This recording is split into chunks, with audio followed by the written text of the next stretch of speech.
낙동강의 대구를 지키는 결정적인 전투였고 거기서 그 유명하신 내가 물러서면 나를 쏘아라 했던 명언을 남기신 바로 그 전투입니다.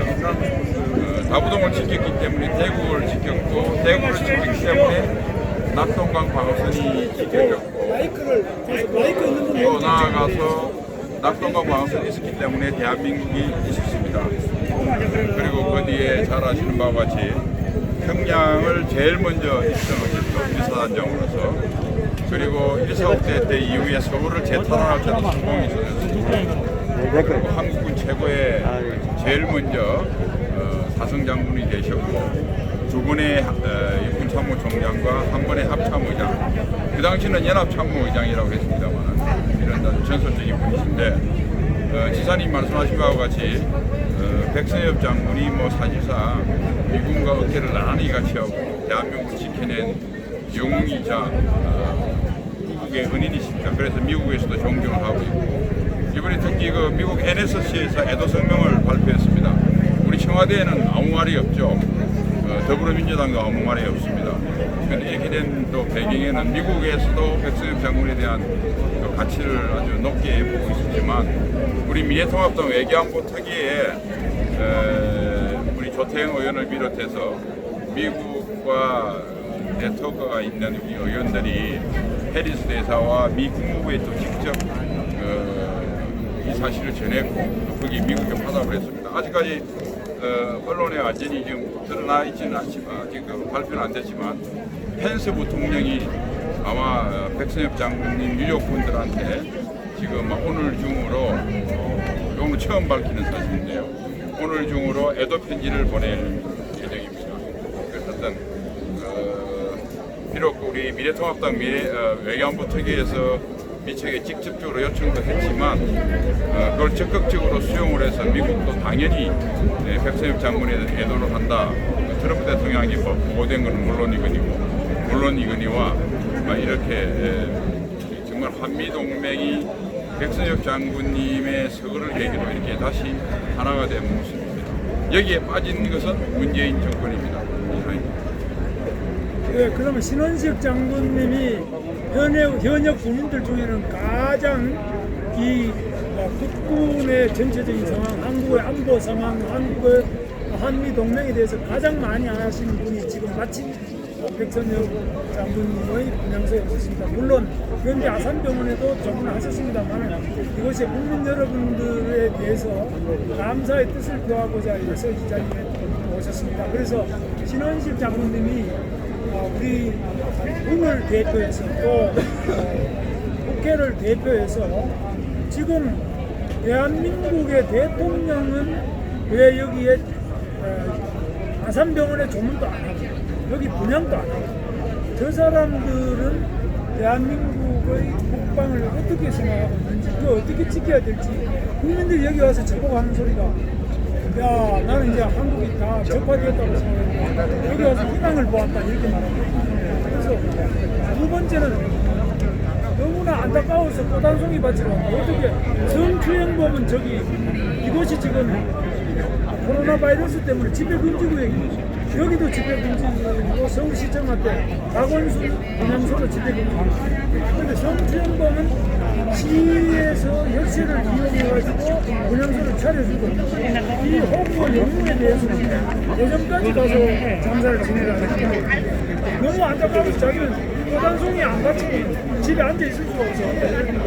이 안타까움과 희망을 이렇게 함께 우리들에게 주신 이 백선엽 장군님에 대해서 대한민국 정부가 문재인 대통령과 이 국방부 장관도 여기는 분양을 하라. 현역은 안 합니다. 여기에 대해서 어떻게 보시는지 알겠습니다. 예, 방금 김문수 지사님이 너무나 상세히 말씀을 하셨는데요. 오늘 각 언론에서 나왔지만 나라를 지킨 핵심적인 애국을 한 이런 애국자 미국의 영웅한테 현직 대통령이 안 나온 나라가 과연 지구상에 있겠습니까? 이것도 아마 문재인 대통령이 약속한 한 번도 경험해보지 못한 나라의 하나가 아닌가 생각을 해서 안타까운 마음을 표할 길이 없습니다. 저희가 지난 일요일 날 제가 그 대표로 해서 우리 당의 입장을 세 가지를 정부에 요구했는데요. 그게 이제 국장으로 하자. 두 번째는 서울 동작동에 있는 국립현충원에 실 수 있도록 안장을 하자. 세 번째는 정부가 나서서 국민분향소를 하자. 이 세 가지를 요구를 했습니다. 하나도 안 들었죠. 그러면서 최고의 예우를 하기 위해서 문재인 대통령이 직접 또 조문을 해라 이런 요구를 했습니다. 그런데 지금 전혀 아무것도 지키지 않고 있습니다. 사실은 백선엽 장군이 돌아가시자마자 이런 요구를 지속적으로 해왔거든요. 그래서 일요일 날 보니까 자기들도 좀 미안했던지 이해찬 대표하고 청와대 안보실장과 비서실장을 보내긴 했습니다. 그러나 이제 그 이상 가는 여우는 지금 문재인 대통령이 능상하지 않고 또 주목해야 될 것은 단 한마디의 정부 여당에서는 애도 성명이 없습니다. 이것도 정말 역사상 기이한 일이라고 이렇게 보고 문재인 대통령은 이제 오늘 지나면 내일 발인하고 안장식을 하는데 아직 시간이 좀 남았으니까 다시 국민의 목소리 그다음에 대통령이란 과연 무엇을 하는 자리인가 대통령의 헌법적 책무 중에서 가장 중요한 것은 무엇인가를 다시 우리 헌법을 들여다보고 한번 읽어보시기를 간곡히 제가 부탁을 드립니다. 그리고 지금 이 특히 좌파들이 우리 민족끼리 이런 종족주의적인 생각이 있어가지고 무조건 백선엽 장군님을 친일파다 이렇게 비판을 하는데 여기에 대해서 저는 백선엽 장군님이야말로 대한민국 창군의 원hun이고 또 우리 호국의 영웅이고 한미동맹 특히 한미군사동맹 상징이고 이런 분을 친일파로 계속 몰고 있는 이 정치권 일부와 또 대한민국의 이런 좌파들의 움직임에 대해서 우리가 생각할 때는 미래통합당이 좀 더 용기 있게 여기에 대해서 앞장서서 좀 싸워주시고 이것도 지금 미래통합당에서 분향소를 만들면 좀 더 멋있게 할 수 있지 않을까. 근데 이왕 국회에 들어가셨으니까 미래통합당의 국회의원으로서 또 그중에 특히 안보 부분, 국방안보에 우리나라 최고 1인자신데 어떻게 보시는지 한번 좀 한 말씀 주시죠. 친일파 부분과 미래통합당. 예, 뭐 친일 행적에 대해서는 일단 무조건 프레임이라고 생각하고요. 그다음 그쪽에서 이제 친일파라고 하는 가장 큰 근거가 백선엽 장군께서 41년도에 만주군관학교에 입교를 하셨습니다. 그리고 당시 그 만주군관학교는 2년째였는데요. 그래서 43년 초에 백 장군님께서 임관을 합니다. 임관을 하고 간도특설대 처음에는 1년은 신병교육대 소대장을 하시다가 이어서 이제 간도특설대 근무를 하시게 되는데 간도특설 때는 당시 그 일본군이 민족 각 모족 화합이라는 명분 하에서 각 뭐 백개 러시아인, 뭐 몽고족, 또 한국, 우리 조선인 이렇게 해서 특별 부대를 만들었어요. 그 중에서 조선인 부대로 만들어진 간도특설 때는 하사관 이하는 전부 다 우리 조선인이었고 장교는 일본인이었습니다. 그런데 백선엽 장군님처럼 부분적으로 조선인 저희 군관도 있었죠. 사실은 여기 이런 간도특설대가 항일 무장 세력을 터부를 했다고 이렇게 좌파들은 주장하고 있는데요. 사실은 그 당시에는 만주에는 이 항일 세력들이 없었습니다. 왜 그러냐면 우리 국민들이 기억하는 청산리 전투, 봉오동 전투는 1920년대에 있었고 1930년 정도 되면 이거는 중국 공산당 지도하에 동북 항일 연군이라고 하는 좌파 독립 단체가 만주 지역에 있었어요. 근데 일본군이 이걸 지속적으로 터부를 해서 30년대 중후반 되면 완전히 와야 됩니다. 그리고 1940년도에 일부 세력들이 소련으로 도망을 가죠. 그러니까 43년 무렵에는 그 간도특설대가 창설때 백선엽 장군이 근무할 때는 아예 항일 무장 세력 자체가 없었습니다. 좌익이고 우익이고. 그래서 이제 본인이 전투를 한 번도 참석을 못하게 된 거죠. 그리고 이제 44년 무렵에 백선엽 장군이 베이징 부근으로 다시 이동을 합니다. 그때는 주로 누구하고 싸웠냐면 한로군하고 싸웠습니다. 우리 그 조선인, 우리 대한민국 그때는 대한민국이 없었으니까요. 우리 한국 항일 무장 세력이 있는 게 아니라 중공군 한로군하고 싸웠던 것입니다. 그런데 그때도 전투부대는 다른 부대가 있고 백선엽 장군은 후방 경비부대만 했습니다. 군인이 뭐 명령대로 움직이는 거니까 백선엽 장군은 사실은 명령에 의하면 한 번도 항일 무장 세력은 아예 없었고 한로군하고 싸운 것조차도 후방 경비부대만 해서 전투행위는 가담하지 못했다. 이게 역사적 팩트입니다. 이걸 이제 좌익들이 왜곡하고 있는 거고요. 그 다음에 설사 만주군관학교를 가고 젊은 시절에 간도 쳤을 때 갔던 것 자체가 진일적 생각이라고 굳이 합시다. 그런데 그거보다 100배, 1000배, 만배 더 큰 공적이 대한민국이 있는 겁니다. 그래서 제가 어떻게 MBC 시선 집중이라는 라디오 프로하고 여러 가지 인터뷰를 했습니다. 아니 그러면 과거에 어떤 조직에 좀 아름답지 못한 조직에 잠깐 몸을 담은 적이 있다. 거기서 뭐 큰 행동은 못했지만 조직에 몸을 담은 것 자체가 문제라고 시작. 그런데 그 뒤에 나라와 어떤 사회를 위해서 엄청나게 큰 고문을 했다. 그러면 이 사람한테 공을 인정 안 해야 되는 겁니다. 그럼 우리 국민 모두가 청소년 때 실수함을 하면 아무리 높은 공을 세우고 아무리 사회를 봉사를 못해도 영원히 나쁜 놈이 되는 겁니다. 그것도 앞뒤가 맞지 않아요. 그래서 결론적으로 백선엽 장군의 바라는 것도 침소봉대하고 왜곡할 것뿐만 아니라 공과 과에 대해서 규형적으로 평가하는 것도 형평성도 상실했다. 그래서 좌파들의 주장은 말 그대로 사실에 근거하지 않은 정말 일고의 가치가 없는 그런 선동에 불과하다. 저는 감히 그렇게 단언합니다. 네, 오늘 끝이 없겠습니다만은 우리 신원직 장군님이 내일 아침 7시 반에 서울 아산병원에서 연결식 하는 내용과 그리고 대전연충원 장군 이묘역에 내일 11시 30분에 안장식을 하는 것 이런 여러 가지 백선엽 대장 장례식과 향후 추모 사업에 관련된 여러 가지 부분에 대해서 말씀을 해주시겠습니다. 예, 내일 일단 저는 연결식과 안장식에 계속 참가를 해서 마지막 연면하는 모습을 볼 예정이고요.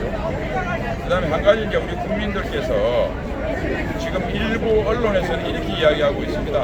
현충원 장소 안장 때문에 유족들이 대전 현충원을 원한다. 자, 이렇게 한번 생각해 보시죠. 원래 서울 현충원에 11만 거의 12만에 육박하는 6.25 전쟁의 전사자들이 묻혀 계십니다. 당연히 동작동 국립묘지는 서울 현충원은 원래 국군묘지로 출발했습니다. 6.25 전쟁이 여기에 흩어져 있던 전사자를 한 군데 모으기 위해서 이승만 대통령의 명을 받아 백선엽 장군이 그 장소를 정했던 것입니다. 그래서 늘 거기 같이 묻히고 싶다고 그래서 지난 이명박 정부 때까지는 다 그렇게 박근혜 정부 때까지 다 그렇게 되는 걸로 되어 있었어요. 그런데 문재인 정부 들어서 가지고 거기 자리가 없다. 자리야 만들면 되죠. 자리가 없다는 핑계. 그 다음에 지금 김홍걸 의원부터 시작해서 화묘법을 발의하겠다 지금 이렇게 나오고 있습니다. 그래서 아마 유족들은 이걸 시시비비하기에 좀 지치신 것 같고요. 그 다음에 또 하나 우리 상식으로 생각해 보면 내가 내 공을 예를 들면 국립현충원에 꼭 묻혀서 국장으로 하겠습니다. 그러면 당연히 우리 동양의 민족상 사양하지 않습니까? 여러분들한테 예를 들면 상을 주겠다면 아이 그래요 나 상 받을 자격이 있어 상 주세요 하면 그건 아니죠. 전 됐습니다. 다른 사람들 챙겨주면 좋을 것 같습니다. 저는 그 나라를 위해서 희생한 거 한 거만도 알아주시는 것만도 족합니다. 감사합니다. 이렇게 이야기하지 않겠어요? 그러면 그 이야기를 듣고 와서 저 사람 상 받기 싫어한대. 서울이한테는 안 묻힌대. 그게 말이 됩니까? 당연히 유족들은 겸양의 미덕을 발휘하더라도 우리가 모셔야죠. 그러니까 문재인 정부는 참 그런 걸 보면 선전선동에는 능한 것 같습니다. 그러한 우리가 보통 사람이 살아가는 당연한 이치를 비틀어서 유족이 원하지 않으니까 대전 현충원에 묻히고 이런 것이 정부 조치가 합당하다는 식으로 강변하는 문재인 정부의 관련 당국들을 보면 참으로 안타깝기 짝이 없습니다. 예, 우리 신원식 장모님이 정말 좋은 말씀 해주셨습니다. 앞으로도 지금 국방위원 맞으시죠? 예, 국방위로. 그러면 국방위원회에서도 우리 백선엽 장모님만이 아니라 이렇게 대한민국 군을 정말 제대로 세워내고 장군, 경군 그리고 위대한 군인으로 군대로 만들어주신 분들에 대해서 국방위원회에서 앞으로 더 해주시고 더 이런 훌륭한 분을 오히려 이거 친일파다 매도하고 이런 자들은 처벌할 수 있는 오히려 5.18 세월호 위반하는 것으로 대한민국을 지킨 호국 영웅을 이렇게 매도하는 이런 행위에 대해서 처벌할 수 있는 법을 발의해야 안 되겠나 이런 예, 이제 그거는 시사님들 좋은 생각인데 저쪽에서 역사왜곡 금기법이라는 걸 만들어서 역사왜곡의 대상이 되는 것이 5.18 세월호 이 문제에 대해서 조금이라도 다른 견해를 내거나 하면 법으로 처벌하겠다는 겁니다. 근데 이제 우리가 그 맞대응한다고 예를 들면 백선엽 장군이나 호국을 했던 사람들을 비난하거나 다른 견해를 표명하면 그걸 잡아간다고 하면 사실 언론 표현의 자유를 침해하는 거니까요. 우리 자유우파는 설사 저들이 문법을 저지른다고 해서 우리도 똑같게 저지르면 안 된다. 우리는 자유민주주의의 기본 정신인 언론의 자유, 사상과 양심의 자유를 존중하는 방향으로 해야 되지 않겠나 이렇게 생각이 들고요. 단지 하나 우리 사회에 안타까운 것은 지금 여러분들 여기 세종대왕님이 계시지만은 훌륭하신 임금님이시죠. 이순신 장군도 훌륭하신 분은 틀림없습니다. 그런데 여러분들 서울 시내에 대한민국을 기억하게 되는 공간이 있나요? 세종로, 을지로, 퇴계로. 왜 우리는 미국이나 뭐 불란서나 모든 나라에 도로, 공항, 항만, 심지어 도내까지 그 나라를 세운 사람들이 다 들어가 있습니다. 미국 1달러에 조지 워싱턴 있잖아요. 왜 우리는 이승만 대통령, 또 박정희 대통령, 뭐 본가에 대해서는 여러 가지 정치적 견해가 있을 수 있겠습니다만 어쨌든 대한민국을 상징하는 백선엽 장군도 포함될 겁니다.